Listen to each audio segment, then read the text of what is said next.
Hey everyone, it's Wilco here, and as I'm recording this video, we are into 2020, which is crazy, right? It feels like we're living in the future right now. And it's also a great time to look back and see like what went well last year and what could have improved. In other words, the main lessons I learned in 2019, and hopefully you will help you to grow your business as well.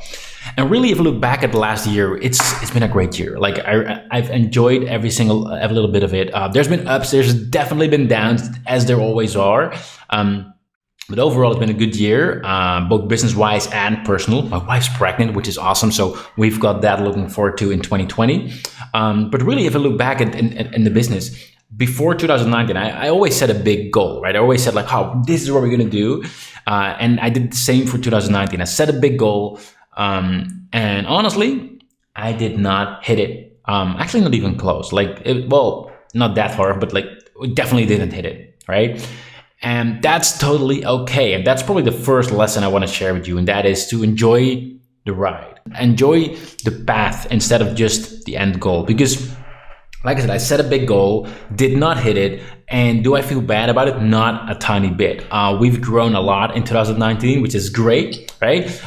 If a couple years ago, someone would have told me that, hey, in a few years, you're going to be at this level with your business, I would not have believed them. So that's a good thing, right? But I definitely did not hit my goals that I set. And some people would think like, oh, but I set a big goal, and if I don't hit it, I'm going to be disappointed. I'm not going to be happy, because I'm going to be happy once I hit that goal. And that's stupid, right? Yes, it's great to set goals. Yes, it's great to stretch yourself, because that's when you feel alive, or at least if you're someone like me, like that's when you feel alive, you have momentum and you actually go forward. But if you don't hit that, that's not what your happiness should come from, right? The happiness should come from the journey itself. So the first lesson is to enjoy the journey.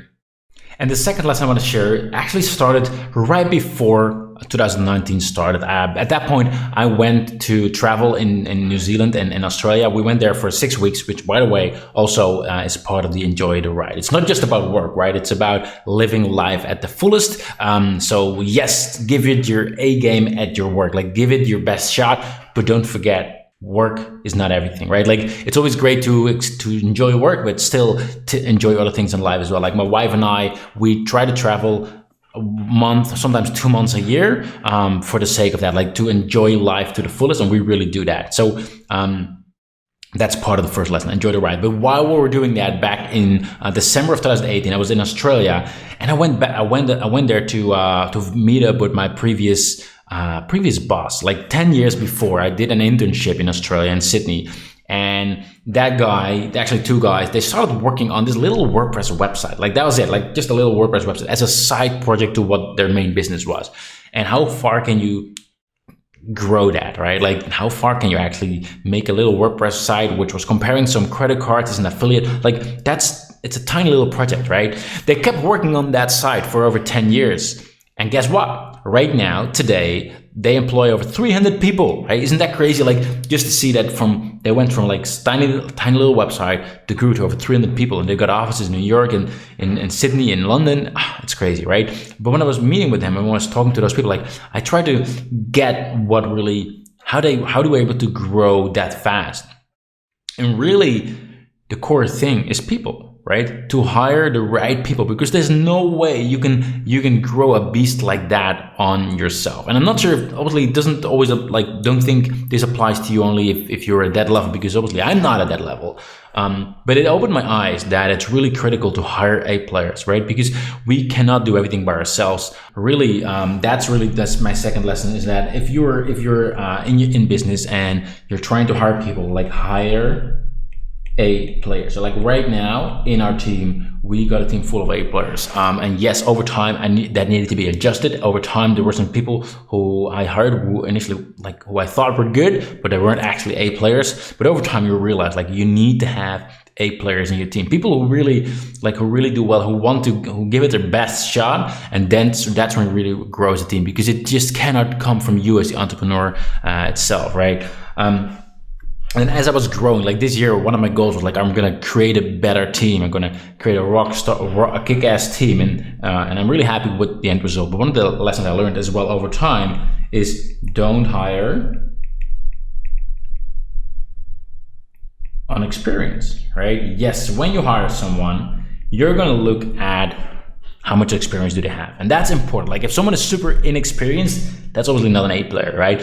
Sometimes too much experience, it just makes it harder to adjust, right? So even though experience is great, my real point is you want to make sure it's a fit in personally, right? Like you want to make sure that you actually get along. You want to make sure that if your company is, for example, a company that zigzags, like you move fast, you want to make sure that the people in your team also zigzag. They also move fast. If your company, like if your culture in your company is, I don't know, it's clear that it's important to have certain values, and you want to make sure that whoever you hire has those values as well. It's not just about the experience, because someone can be inexperienced and can be a total dick, for example, which fortunately I didn't experience yet. But don't just hire people on experience, but hire people because they want to learn, they want to grow, they're passionate about what you do. Because skills can be learned, but like a lot of other things, like mindset and stuff like that, it's way harder to learn, right? So don't hire on experience. And then once I got to that place where, right, so now we got A players in our team, and now we got we get people who love what they do, they're passionate about what they do, but that doesn't mean it's actually a team, right? Initially, when I started to grow our business, it was like early on, it was really like me in the middle, in a way, and then everyone was sort of like, listen, I was giving me like transactional management. So I was saying like, hey, if you need to do this and you need to do that, and everything worked. But that doesn't always mean it's actually a team. So in order to make that a team, you want to make sure that they work together and they work not like independently of a supervisor, like for example, me.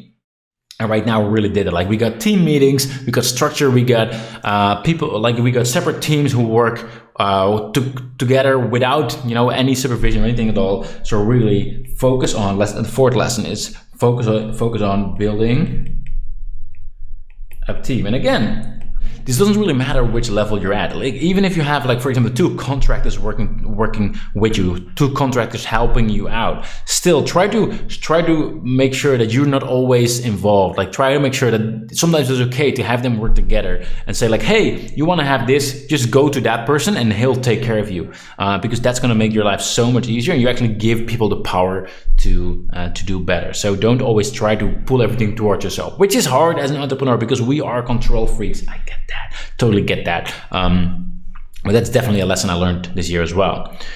Now, the 5th point is definitely something that will apply to you 100%, and that is that you should do more of what works and less of what doesn't work, because as entrepreneurs, we're crazy, right? We work on something, we figure something out that's working for our business, and then once we figured it out, what do? We get bored with it and we figure something else out. We see some other flashy, shiny thing or a course, or we see a colleague do something that we're like, oh, we want to try that out as well. And really a big lesson for me has been do more of what works. And I'll give you an example of that. So in our business, obviously, there's many ways we can get clients, right? You can run Facebook ads, you can run a viral campaign. There's a lot of the different things you can do. And then what we do is like, once we have their email address, we can then send them emails, right? And we can say like, hey, we got a video up, or maybe we have a special offer. Like if you're on an email list, you probably know that, right? And that works. It works. It's a great way to get people into your business, to let them know about what you do, to make sure that they see the value in what you offer. And over time, they will, not everyone, but a lot of people will join your business and actually sign up as a customer. Crazy thing is, even though it works, I stopped doing it. There's been times where I didn't send an email out with an email list of over 100,000 people for more than a month, sometimes even 2 months, which is crazy. It's like painfully crazy, right? So fortunately, we learned that lesson, and we're sending out emails again. We're making sure we're engaging with our email list, because we know it works, right? And sometimes it's just easy to forget. So that was a big lesson. Definitely, like there's still to improve. There's some things that I know has been working in our business, and we just stopped doing it for whatever reason. So look at your own business and do more of what works and less of what doesn't work. And actually goes in line with lesson number 6, which is to measure, right? Last year, like I said, I set a big goal and didn't hit it, largely because we did not measure, right? I basically looked at the overall goal. Let's say you have a big goal and like, hey, I want to go from X to there, and like that's it, right? And that's a big leap in a full year.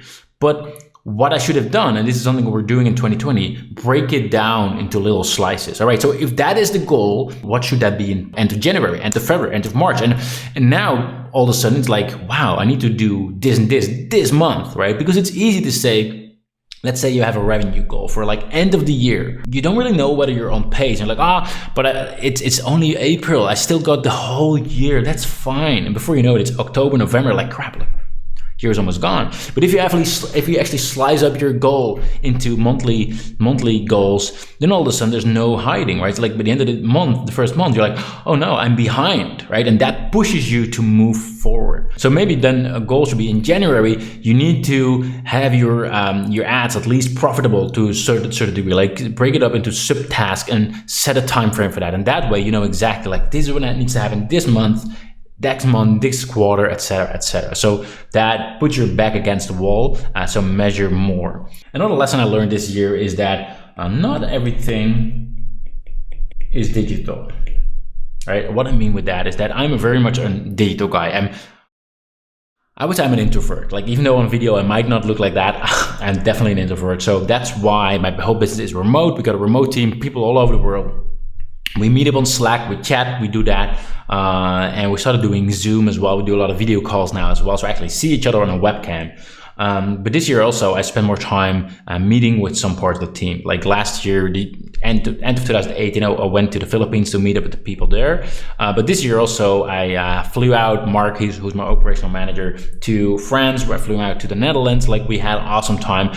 And not just, it's an awesome time, but there's just things that happen if you meet with people in person instead of online. Ideas flow better. For example, this couple months back, I flew with Mark actually to India to a development team. We got our development office in India to just brainstorm there and map out on a whiteboard, like what is the roadmap for a buyer? What's the roadmap for Connectio? Where are the opportunities? How do we improve things for our customers? And even though we can do that digitally as well, you would never get the same experience, right? Like there's just things that happen when you meet people in person. So if you have a remote team, it's definitely worth it to meet up every once in a while, right? And number 8 is do the right things. And what I mean with that is oftentimes we're so busy doing things and we see things in our business, we're like, oh yeah, if we focus on this, we get X, Y, Z result. And we just dive all the way in and we do the work. And oftentimes we don't zoom out enough. We don't really think like, even though that thing could work, is that really the best thing you can do, right? Is it the best thing to send out this little email while in that same time I could have done something much better with a much bigger ROI? And really what I mean with this and what I've been doing over the last year is that I try every 2 weeks for at least half a day, don't do anything else than think. Think about what we're doing. I go offline, I go to a coffee shop or anything like that. I bring only my iPad without Wi-Fi, start making notes. What is it we are doing? What are the best things? Don't want to do any work.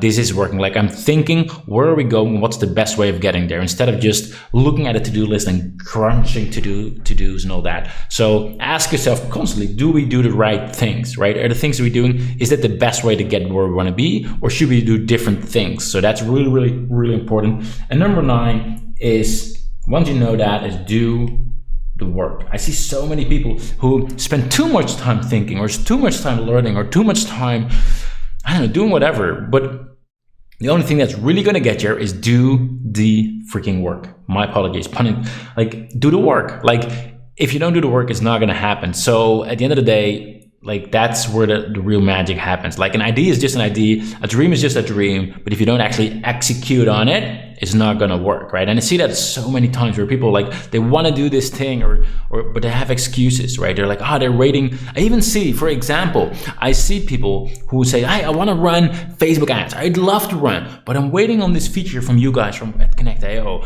And until that feature is done, I'm not going to try. I'm like, that's crazy, because every single day there's people who already crush it, without that feature, right? Like, why would you wait? Don't wait. Actually, put in the work. Do the work, and that's really important. So really, to summarize, and I know it's been a little bit all over the place, but hey, it's the beginning of 2020. My mind is mapping out 2020, so I was like, I need to record this video for you guys about 2019. So my apologies if it's a bit all over the place. But really, to sort of go back over these videos, first of all, enjoy the ride, like enjoy the moment. Don't just set for the end goal. Hire A players, and don't just hire them on experience, but hire them based on, are they a fit? Are they actually passionate about what you do? Super important. And make sure they actually operate as a team. Have team meetings, make sure they work together, make sure they get to know each other. And make sure you do more of what works, right? Which is a bit of an overlap with do the right things. But just look back in your business, like what has been working, do more of that. And what is not working, stop doing that. Measure more in your business so you actually know what's working. A lot of times we're just, we're completely blind. I've been guilty of that as well. So measure so you know what actually works. And realize that not everything is digital. In case you have a remote team, it's great to every once in a while meet up with them as well and actually do the work, right? Without the actual work, it's not going to happen. So those are the 9 lessons that I wanted to share with you about from 2019. I hope it helps. And I'm looking forward to 2020. So I'll see you soon.